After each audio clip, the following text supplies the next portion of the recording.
Here we are in Los Angeles, California, SummerSlam Radio Row with the mouth of the South. Once again, Jimmy Hart. What's up, baby? What's the haps? You know what? Everything is beautiful. And for $9.99. Don't start with that thing. No, I know it.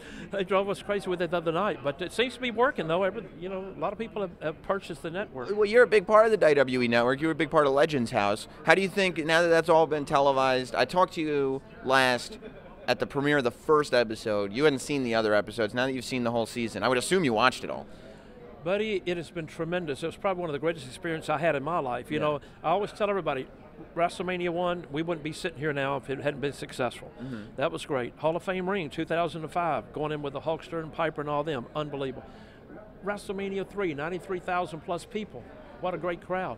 But still, one of the greatest things I've been part of is this Legends House thing, you know? Really? And, you know, sometimes you never know what's real or not, you know, in the crazy world here. But when they used to go on every week on Raw and go, hey, #1 again this week, Legends House, I thought, I wonder if it really is. But when I go out and do the personal appearances and the people that come up and tell me about the Legends House and what they saw, now I really believe maybe it was #1 for those 9 weeks. Yeah. I'm like, oh, my gosh.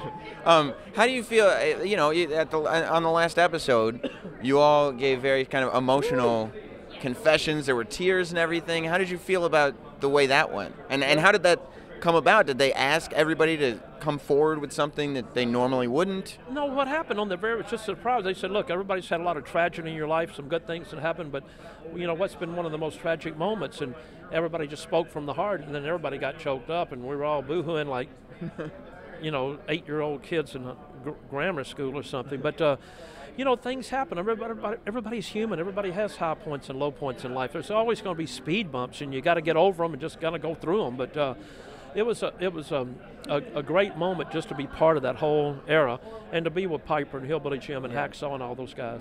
You got to see some of them. You got to see Piper, as well as Ric Flair, Scott Hall, Kevin Nash, Mr. Wonderful Paul Orndorff. All these guys and yourself were part of the Hulk Hogan birthday celebration recently on Raw.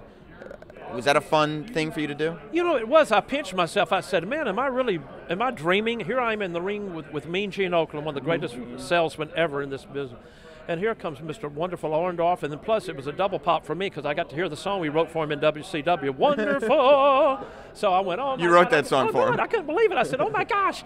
So that was great. Aren't there only like 4 lyrics in that song? They call him Mr. Wonderful? Well, here's what we did. When we shot that segment, Paul had lost a lot of matches, so we were trying to build confidence. So we did a little skit where we brought a guy in that was a psychic in to put him in a trance. So when we did, it was go, wonderful. They call me Mr. Wonderful because I am so wonderful. You're wonderful too. Wonderful. Now, I thought it would make it so nerdy, but people loved it. I was going, oh my God. But to be in the ring with Piper, Nash, and Hall, Hulk Hogan. I mean, you've got Orndorff, you've got Ric Flair. I'm sitting here going, are you kidding me? Here is Jimmy, and then you got Paul Heyman on the apron coming in, I love him. Yeah. And then Brock Lesnar, the new kid on the block, and I'm sitting here going, this is unbelievable. What a great moment. So Did you make it clear before that happened, I'm not taking a bump from Brock Lesnar? Listen, if Brock would have came over to me, trust me, I'd have been so quick out of the ring, it would have made your heads, trust me on that. I'd have knocked Mean Gene down, everybody behind me getting out of the way. How do you feel when people talk about Paul Heyman being the greatest manager of all time? Of course, that's something that people could debate about you. Oh, well, you know what? Here's the way I look at it. I've just been grateful. I've been lucky. Sometimes it's better to be lucky than to be good. That's how you feel about yourself? Well, I said, what I do, listen, I started in Memphis, Tennessee. I would never give that up for anything, being with Andy Kaufman and Jerry Lawler and learning so much and being on the road 7 days a week down there. That was, I could never replace all that. Then you go to the WWF and you're on WrestleMania 1. If WrestleMania 1 hadn't been successful, we wouldn't be here today. So that was another lucky break for me. WrestleMania 3, 93,000 plus people. Another lucky break for Jimmy Hart. Still, being part of Legends House, another lucky break. Being in the ring the other night. So my thing was this. I was just a manager that was never an ex-wrestler. Right. That had a lucky break, that was able to dress colorful. Vince McMahon brought a megaphone back from Japan to me and gave it to me. So that was part of my gimmick that really helped me. Yeah, but you had a great high-pitched laugh. Yeah. That helped. I still have it too. But that was great. But just being able to be turned loose and do it, and for people to respond, a lot of people are on TV. but there's only so many out there that people kind of gravitate to and really fall in love with, to hate or love one way or another. And whatever happened to me, I've just been so grateful. But Paul Heyman, I think he does one of the greatest speeches. Him and Jimmy Cornette both are very good on the mic. I just wanted to be the manager that got beat up all the time, that wore colorful jackets, that had a high-pitched voice, that didn't mind being tarred and feathered, painted yellow, wore a baby diaper, hung from 500 feet above the Madison Square Garden in a cage, and did music. Right. So I'm tickled pink to be whatever I am. You enjoyed all that stuff, all the stunts that you had to go through? Buddy, I'm just telling you, the more things that happened to me, the more I loved it. Did you expect, because you talked about music, and of course you were a musician first, did you expect wrestling to last this long? You know what? For you, I mean. I didn't. I thought when I left Memphis, I thought if I would just did the Madison Square Garden was a thrill. If it ended after that, at least I had my dream. I don't care if I worked at the post office after that. This is unbelievable. I'm in Madison Square Garden, where you saw on TV or saw them televised on closed circuit. Muhammad Ali was there. Oh my God! The Knicks play. Oh my gosh! I mean, here I am from Memphis, Tennessee. Woo, man! Yeah. I pinch myself. I look in the mirror every day and say, "I really get paid for doing this my whole life." Oh my gosh! Who, among the Hart family, and I don't mean sort of the big name, I'm not talking about Hulk Hogan anymore, I'm talking about, your Nasty Boys, your Honky Tonk Mans, your natural disasters. Who would you like to induct into the Hall of Fame that you managed in the WWF? Well, oh my gosh, there's so many. I wish I could induct them all in who aren't in it at one time. Right. I was grateful. They let me pick who I wanted back then, so I picked really? Lawler, yes. And then that was just such a thrill for me. And it's just, like I said, I've been so blessed, but there's just so many. I wish I could put, in my speech, what I said was it. I wouldn't be up here if it wasn't for these people. And I was able to wrap them all off without looking at a cheat sheet.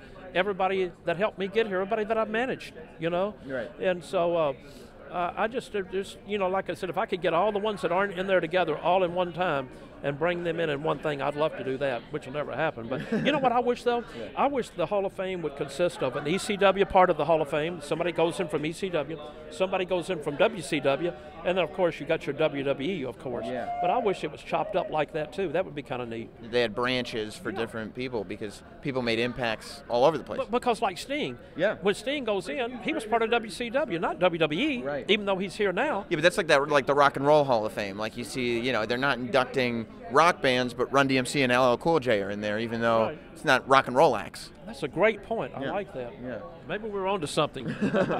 Branch it out. Yeah. How was Andy Kaufman to work with? Woo, Andy Kaufman was great. He came in from Hollywood, of course, and to this day, they said he's never cashed any of his checks, which is unreal. Really? Really. But he's a rich man. Oh, well, I don't know about that, but back in those days. But Andy Kaufman was great. We had our dressing room together.